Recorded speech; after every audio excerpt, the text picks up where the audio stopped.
Good morning, it's Monday the 18th of October and welcome to Atlantic Capital Markets roundup of the coming week's economic highlights to keep an eye out for.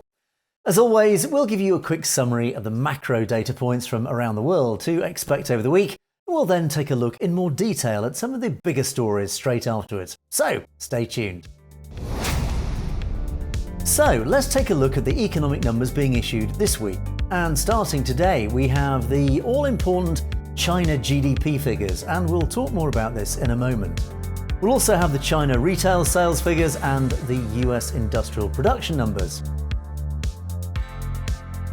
On Tuesday, we will get the latest meeting minutes from the Reserve Bank of Australia, and the US building permits numbers and the US housing starts. Wednesday is a big day for inflation figures when we hear the latest UK CPI figures, and we will talk more about those shortly, and the German PPI, the Eurozone CPI final numbers, and the Canadian CPI numbers, and also the EIA crude oil inventories. On Thursday, we'll hear the latest UK public sector net borrowing figures, the US jobless claims numbers, and the Eurozone consumer confidence.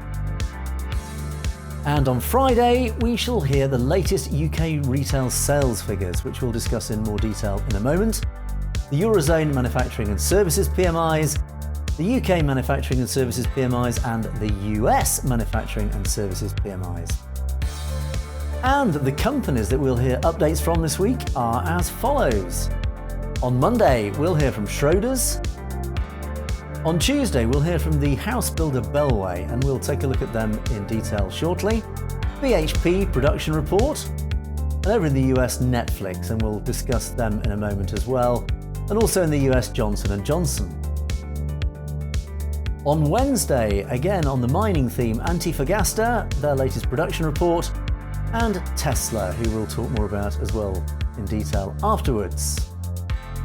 On Thursday, we'll hear from BARCLAYS and Unilever, and both of whom we'll also take a look at in more detail shortly. St James's Place, and continuing the mining season, the latest Anglo-American production report. As well as Rentokil, and over in the US, Intel. And finally on Friday, we'll hear the latest from Intercontinental Hotels Group, and we will take a look at them in more detail later in this report, as well as the London Stock Exchange and American Express.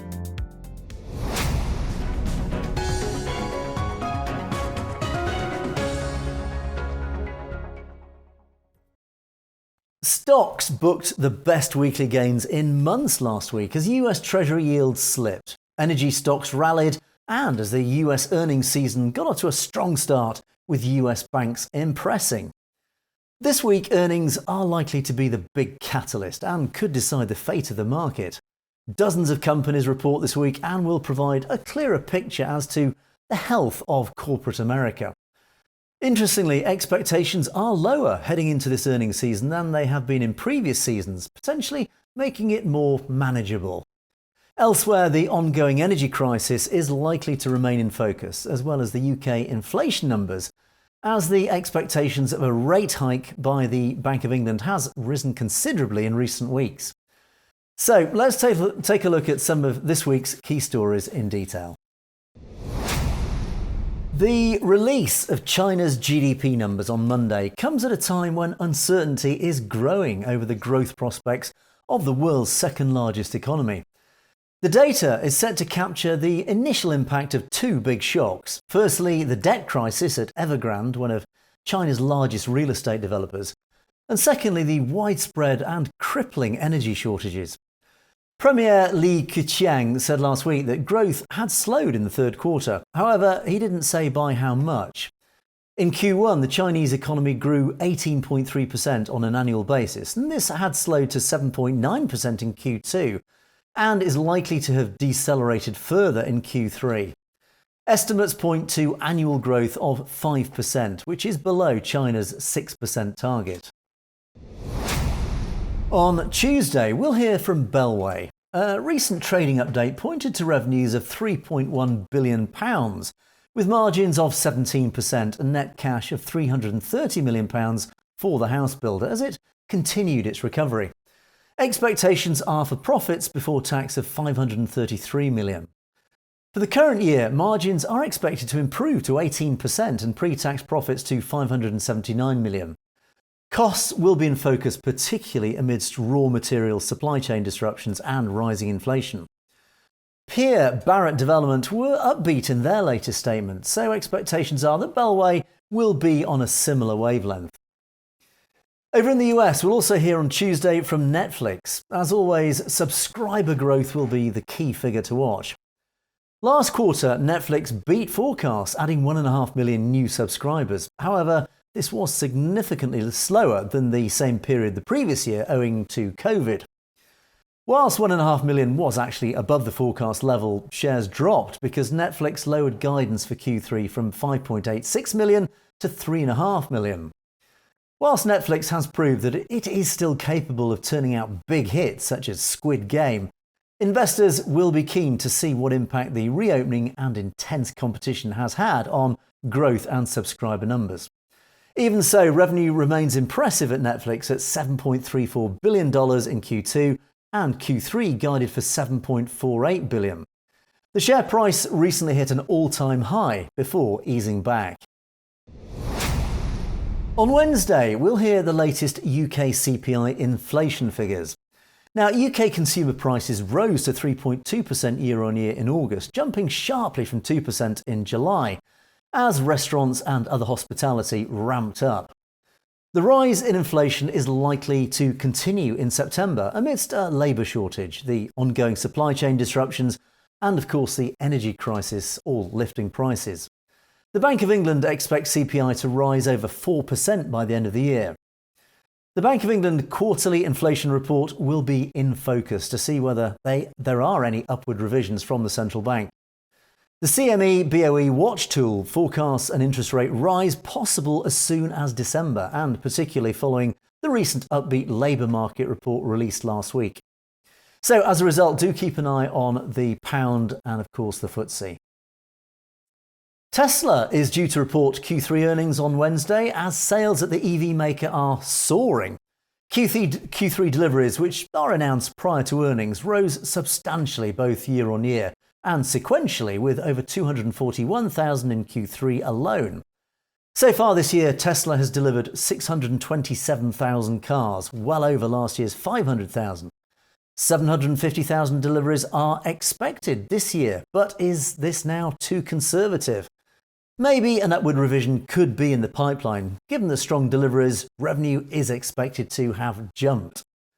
Improved scales and higher sales should mean higher earnings. However, it is difficult to assess profit margins given the challenging supply and logistics environment.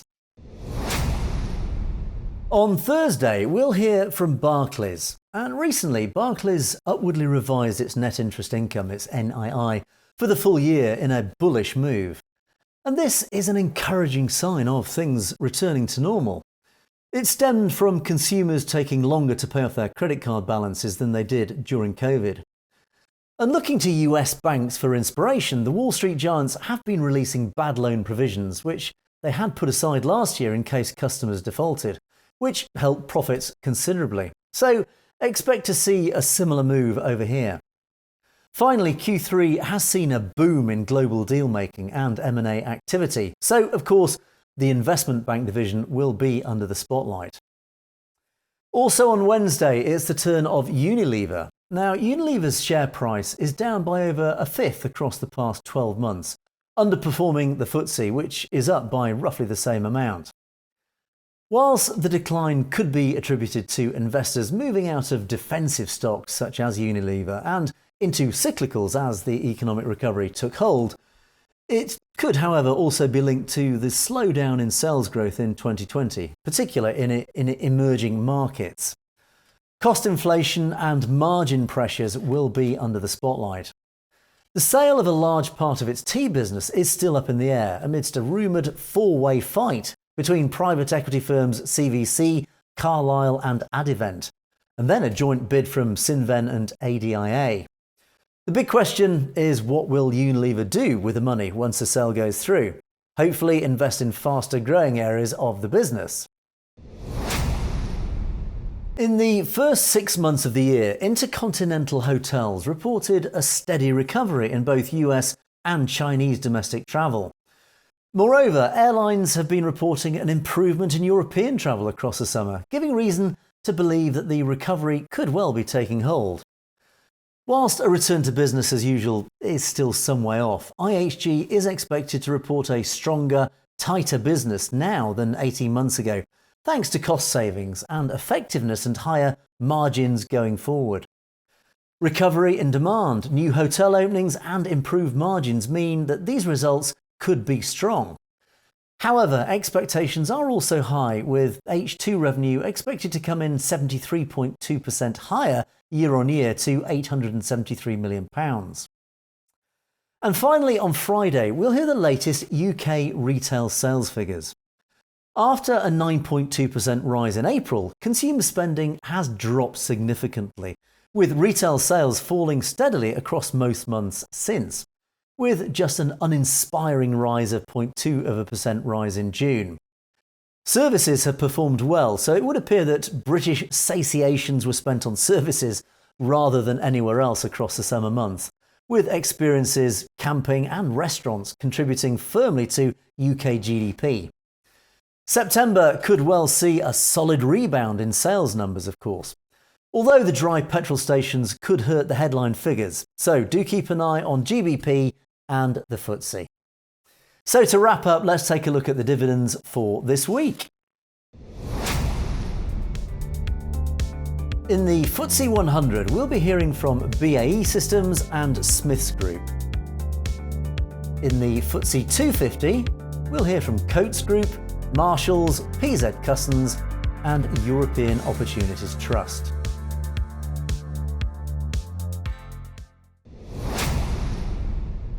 So that's what's to look out for this coming week. Don't forget to look out for our rundown every Friday morning, where we take a look at what's happened in the markets over the week with our own thoughts and analysis.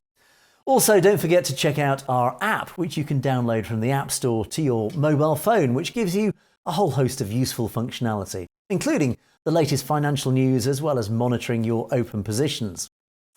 And of course, why not subscribe to the channel to make sure you get to hear the moment we release not only our regular bi-weekly reports, but also our special market reports as they're released.